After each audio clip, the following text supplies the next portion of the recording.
Khurram sir, अस्सलाम वालेकुम। वालेकुम अस्सलाम वरहमतुल्लाह।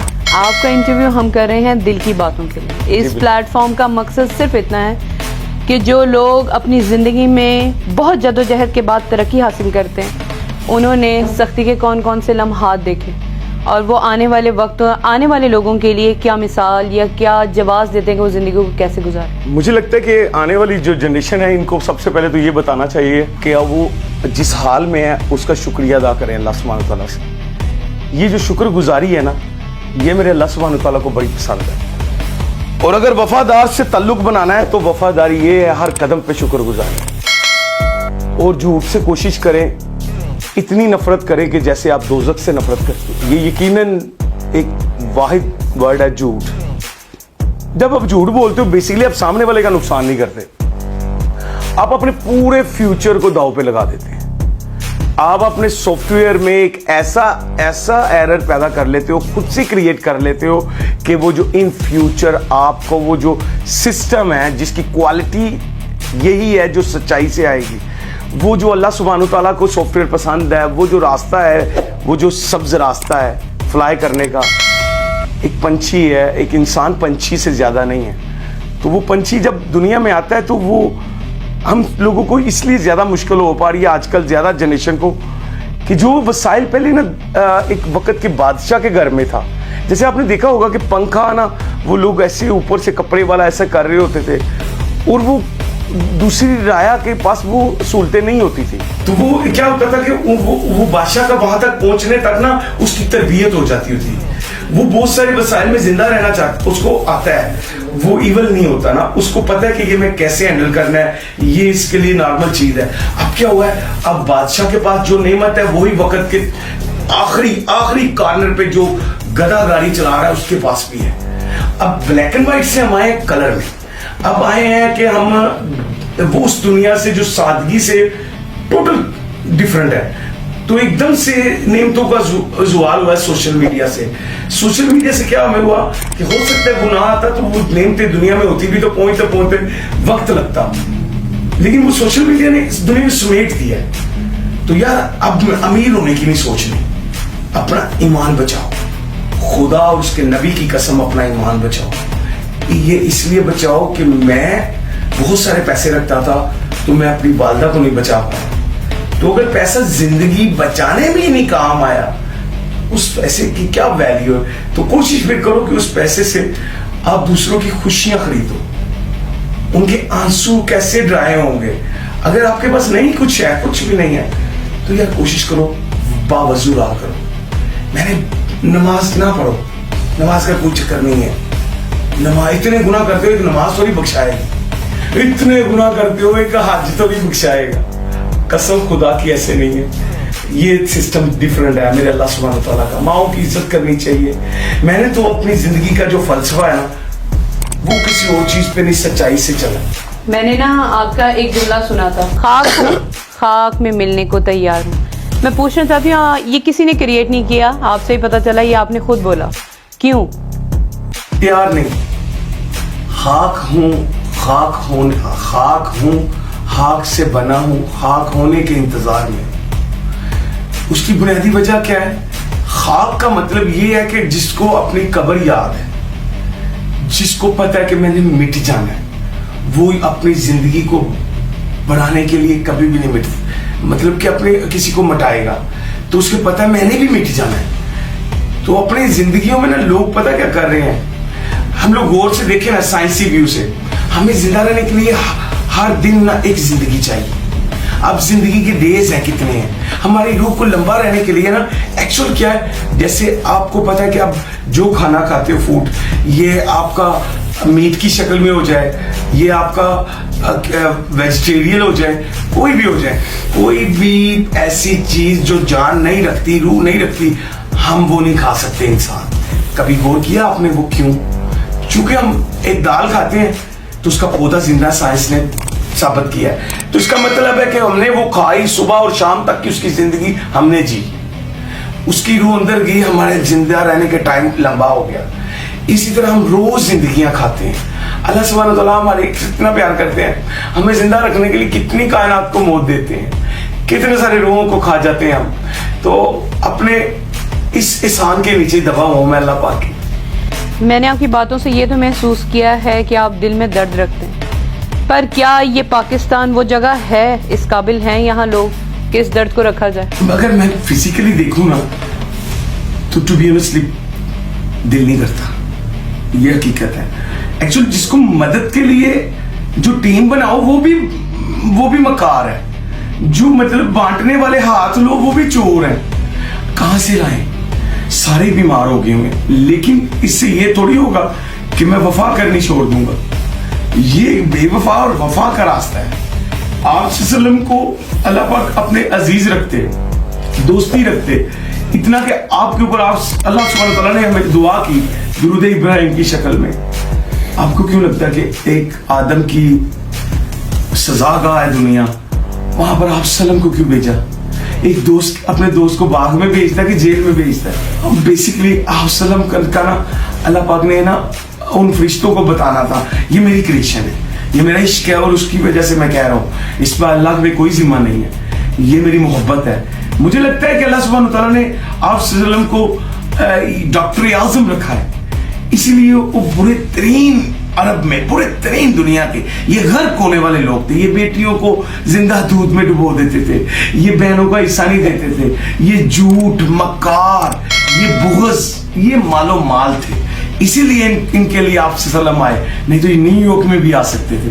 तो जहां सबसे ज्यादा बड़ी बीमारी होती है, जैसे आप अभी के लिए कैंसर है ना, तो इसके लिए जो बंदा सबसे बेस्ट डॉक्टर ढूंढता है कि इस कैंसर की, तो मेरे आका करीम मुझे लगता है कि करेक्टर में one of the best person कायनात में, करेक्टर में। तो अल्लाह पाक ने बगैर किसी वो लाइफ लाइन ऑप्शन थी आपके पास, जो ईसा ने भी यूज की, मूसा ने भी यूज की रज़ी अल्लाह तआला अन्हु, तो वो सभी ने, कोई अपनी औलाद वक्त बेरे से हाथ भरा के कर गया, और कोई समुंदर से रास्ता लेने वक्त कर गया, तो कोई ऐसे भी आए जिन्होंने ख्वाबों के राज बता के तो बादशाही ले ली, तो कोई ऐसे भी आए जो नबी होके और बेटे की तस्वीर अपने सीने में लगा के तो याकूब की शक्ल में आंसुओं से आंखें अपनी चानन ही गुआ लिया।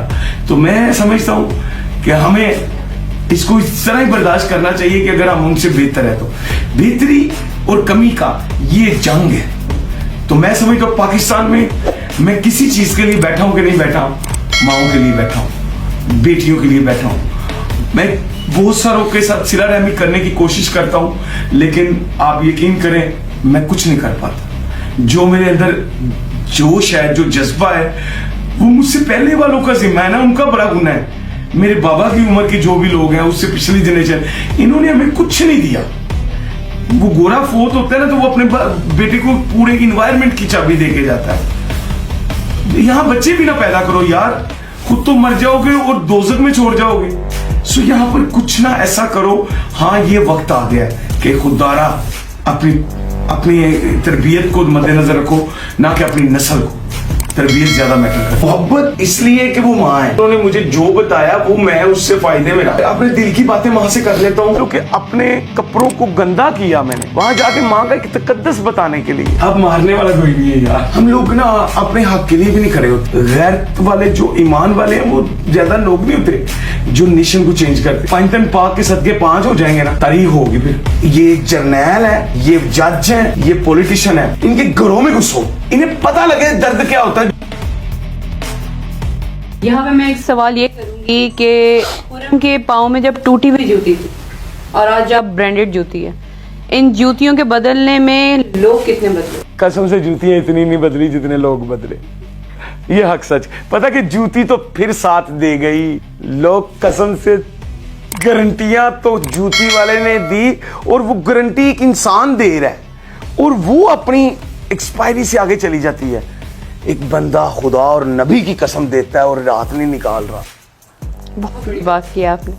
अब मैं आपसे ये पूछना चाहूंगी, आपके अंदर अपनी माँ के लिए बहुत मोहब्बत देखी, आप एक टिकटॉक स्टार भी हैं, आज आपकी वालदा नहीं है आपके साथ, वो कमी में पूरी करने की कोशिश की, या कहाँ खड़ा है वो खुर्रम जो सिर्फ अपनी माँ का था? एक्चुअली मैं अपनी वालदा से ना, मुझे उनसे मोहब्बत तो हर बेटे को होती है, सेम होती है।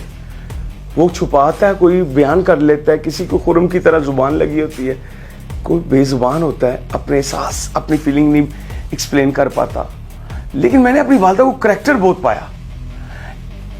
मोहब्बत इसलिए कि वो माँ है, करैक्टर इसलिए कि उन्होंने मुझे जो बताया वो मैं उससे फायदे में रहा, जो सिखाया। मेरे से अम्मी ने वादा लिया झूठ नहीं बोलना। मेरा कोई दोस्त मैं खुला चैलेंज देता हूँ आज तक, मैं ये खौफे खुदाई की वजह से, मुझे कोई बताए तो सही मैंने इसी माशरे में रहा हूँ, मैंने उससे झूठ बोला हो, एक रात का ही बोला हो। मैंने तो ऐसे ही, जब मेरा बहुत बड़ा झूठ भी होगा मैंने ये कह देता हूँ यार है झूठ, इसे मान लेना। अब वो बाज नहीं आ रहा ना, मतलब कि एक दोस्त है, उन्होंने बहुत सारों ने मिलना है तो मैं उन्हें कह देता हूँ अब यार मैं बिजी हूँ, यही मान लो।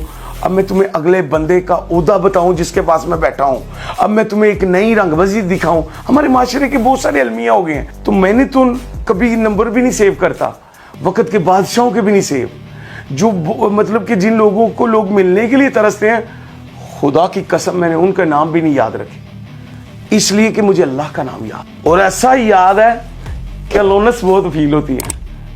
जिंदगी मुश्किल है। अम्मी के होते एक जिंदगी बड़ी मजेदार थी, कुछ भी नहीं था ना, तो ये था कि एक यकीन था यार कि यार कम से कम मैं अपने दिल की बातें वहां से कर लेता हूं। क्या टीचर आज तो यहां गया हूं तो ये हुआ है, सुबह से लेकर शाम तक की बातें कर लेता था। अब कहां जाऊं, अब कोई ईमान वाला ही नहीं है। मुझे आज की जिंदगी में एक ईमान वाला नहीं मिला, ना उस 100 साल के बूढ़े की शक्ल में जो कभी बोर्ड के नीचे बैठ के और सीधा रास्ता बताता था। आज वो बोर्ड वाला भी औरत की तजलील कर रहा है, और वो झूठ गीबत और अपने झूठे वाक़ये सुना के लोगों को मजबूर कर रहा है कि उस पर यकीन रखें। तो बस कोशिश कर रहा हूं कि आप सल्लम के जो रास्ते हैं, वो जब कोई नहीं देख रहा होता तब भी सुन्नत पूरी करूं। और ये माँ के जाने के बाद अक्सर नोट किया, हर इंसान गुजरता है माँ बाप के दुख से। अल्लाह ताला ने शायद ये इम्तिहान रखा हुआ, माँ के बिना इस घर में आना और उस दस्तरखान पे बैठना जहाँ पे माँ की रोटी, और फिर माँ को दोबारा अपने अंदर जिंदा रखना, इसके बारे में कुछ कहें। ये ऐसे ही है जैसे ना मैं एक मूवी देखी, तो मूवी में देखा मैंने कि एक ना बर्ड है और वो बच्चा पहाड़ से गिर गया। जब वो पहाड़ से गिर गया तो नीचे ना उसकी कुदरती वो बच भी गया, बर्ड सा बच गया। तो अब वो वेट कर रहा है, वो आसमान की तरफ देख रहा है, उस बुलंदियों की तरफ देख रहा है। उसके लिए वो आसमान था कि मेरा अल्लाह मुझे वो करैक्टर के पर दे, मैं भी अपनी माँ की तक पहुंच जाऊं। तो वो वेटिंग लिस्ट में, वो उस पिंजरे में एक कैद पंछी से ज्यादा नहीं हो सकता कि जो अपने ना उन परों को बचा रहा है कि मैं यहाँ इतना भागूं दौड़ूं ना, कहीं पिंजरा खुले तो मेरे पर ना हुए तो मैं गिर जाऊंगा फिर। तो वो अपने सफर के लिए कि यार मेरी वालदा को, उनकी बहनों को, उनके दोस्तों को, किसी को भी मेरे से कभी परेशानी ना हो। आमीन। मैं यहाँ ये भी पूछना चाहूंगी, खुरम एक बड़ा खूबसूरत इंसान है, सियासत और खुरम क्या कॉम्बिनेशन है? कहीं हम लोग या हम जैसे लोग जो जिनके रसाई खुरम तक है, वो सियासतदान बनकर उसे खो तो नहीं देंगे? नहीं खो देंगे। मैंने गैरत के दामन में देखा तो पता चला मेरे मुल्क को सबसे ज्यादा जो चीज आज तक बर्बाद कर रही है ना, वो यही पैशन है। और इस पैशन में ऐसे ही था मेरे लिए, जब एक बिजनेसमैन, एक पहले ही एक ऑर्गेनाइजेशन का चेयरमैन, एक ब्रिटिश आदमी, वो टिकटॉक पे क्या कह रहा है, ज़हीन आदमी, तंदुरुस्त आदमी, बेसिकली इसलिए कि मैंने देखा कि वहाँ पर मेरे यंग जनरेशन सबसे ज़्यादा बीमार हैं। वो लोग उन्हें वहाँ पर सबसे ज़्यादा इकट्ठे होते हैं, ये रात की महफिल वहाँ लगती है उस प्लेटफॉर्म पे, तो वो बच्चे वहीं बर्बाद हो रही हैं, वो बेटियाँ वहीं हवा की बेटी नीलाम हो रही है, उसका तकद्दस ख़त्म कर रही है। तो मैंने भी ना अपना समझ लो कि अपने कपड़ों को गंदा किया मैंने, उस गंदगी में जाके माँ का नारा मारने के लिए, वहां जाके माँ का एक तकद्दस बताने के लिए।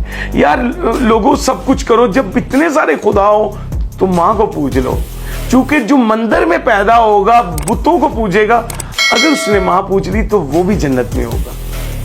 अब मैं यहाँ पे ये कोट करूंगी, ये शेरों का शौक, परिंदों का शौक, ये कहाँ से आया? आपको डर नहीं लगता शेर से? छोटा सा था तो घर में ना, आपको एक वाकया बताता हूँ। हमने ना एक जगह मीना की कोई, यहाँ पर है ये सबसे करप्ट एरिया है। उसकी उधर हमारा शिफ्ट होने का बुनियादी वजह था कि मेरे मामू लोग उधर रहते थे ना, तो बहन हमेशा कोशिश करती है कि अगर हस्बैंड आउट ऑफ कंट्री हो तो वो नियर टू अपने ऐसी जगह जहाँ वो सेफ फील करे। तो वो घर जब हम लिया तो अबू नहीं थे, तो मामू ने अब अचानक लिया, तो गुजर मज्जे वाले थे तो उसी लेवल से उन्होंने लेना था, तो वो अच्छा ही करते किया था उन्होंने। लेकिन वो घर अचानक मिला तो वो घर प्लस्तर नहीं सही तरह हुआ था कई जगह से, 4.25 मरले का घर था। अभी मैंने सेल किया सिर्फ इसलिए कि मेरे भाई उधर ना कोई जाए ना, जहाँ गरीब हो वहाँ अमीर होके ना जाया तो लोग दुखता है लोगों को। तो मैं जब से निकला हूँ 2006 से आज तक नहीं गया। वो सभी आते हैं, उनके साथ सिला रहमी करते हैं, मोहब्बत करते हैं, इज्जत देते हैं, खुद नहीं कभी गया। तो जब मैं उस घर में गया था तो वहाँ पर ना वो बहुत ज़्यादा मुझे डर लगता था बचपन में। वो जिसको इंग्लिश में तो पता नहीं क्या कहते हैं, वो जो एक रेंगता है, काफ़ी सारे ऐसे चक्कर लेता है, एक ऐसा कीड़ा है, वो अक्सर गरीबों के घर में मिलता है। क्योंकि दुख वहीं आएगा जहाँ पी दे उत्ते पी पैंदी है। तो बस वो आते थे तो मेरी अम्मी को ना लग जाए तो मैं उस तरफ सो जाता था, उसका डंग ना लग जाए तो मैं उन्हें चीनी डाल देता था। आप यकीन करो मैं चलता होता था वो पीछे, फिर मैं कीड़े घर में लाखों होते थे, मेरा वेट करते थे। फिर मैंने कोई जानवर नहीं, मतलब मैंने तो वो छिपकली भी रखी है, टू बी ऑनेस्टली यार, छिपकली भी पाली है और चूहियाँ भी पाली हैं। I done everything. तो पता नहीं ये बचपन से मेरे अंदर था, तो उसी की वजह से ना ये अब मुझे टाइम मिला तब वो मार के सब कुछ छुड़वा देते थे, सही करते थे। अब मारने वाला कोई नहीं है यार। कोई एक ऐसा मैसेज जो हम जैसे लोगों को, जनरेशन को, पाकिस्तान को, जिससे शायद कुछ सुधर सकें हम? नहीं सुधरोगे, पता क्यों नहीं सुधरोगे? इसकी वजह किसी ने ना अभी भूख देखी नहीं है, किसी ने अभी ना दुख देखा नहीं है, हमने कुर्बानियां नहीं ना दी। हम लोग बहुत बेशर्म नेशन है, पता क्यों? हम लोग ना अपने हक के लिए भी नहीं खड़े होते। हम लोगों को इमरान खान, नवाज शरीफ, जरदारी, हम लोगों को कोई भी आगे कोई भी डुगडुगी चलाएगा और मान जाते हैं। एजुकेटेड हमने किताबें सिर्फ ना डिग्रियां ली हैं आगे फ्रॉड बेचने के लिए। मैंने झूठ सीखा झूठ की दुनिया में जाने के लिए। हम लोग, आपको लगता नहीं है कि गैरत वाले जो ईमान वाले हैं वो ज्यादा लोग नहीं होते जो नेशन को चेंज करते हैं? इंशाल्लाह होपफुली अगर मेरे अंदर अल्लाह पाक ने इतना जज्बा डाला, मेरे जैसे और भी होंगे। जब पंजतन पाक के सदके 5 हो जाएंगे ना, तारीख होगी फिर इस मुल्क में, और कुछ नहीं तो बेटियां भूखी नहीं होंगी। ये जो हर साल सैलाब आता है, बेशरम लोग, लानत इन पे, हर 30 साल से, कोई 40 साल से, कोई 20 साल से पट्टो मर गए, सारे जिन मर गए, वो भी मर गए। देखो यार, इनसे अभी तक सवाब का नहीं बंदोबस्त हुआ। वो कौन सा वेट कर रहे हो यार? इनको घरों से निकालो सबको। ये जर्नैल है, ये जज हैं, ये पॉलिटिशियन है, इनके घरों में घुसो, इनकी औलादों को पकड़ो, इनकी ड्रेस निकलवाओ, इनकी औलादों को ना बगैर बोले मार दो। इन्हें पता लगे दर्द क्या होता है। जो बेटा बाप अपनी औलाद को अपनी हाथों से मार के और खुदकुशी कर रहे हैं ना, वो उससे बेहतर है इन लोगों का एक एक बंदा मार दो। इनकी बेटियों को भूखा रखो, इन सारों की। ये जो सभी, ये कोई भी इनमें से कम नहीं है, ये सभी अपनी अपनी मार्केट में नाम रखते हैं। Thank you so much sir. Welcome. अस्सलाम वालेकुम।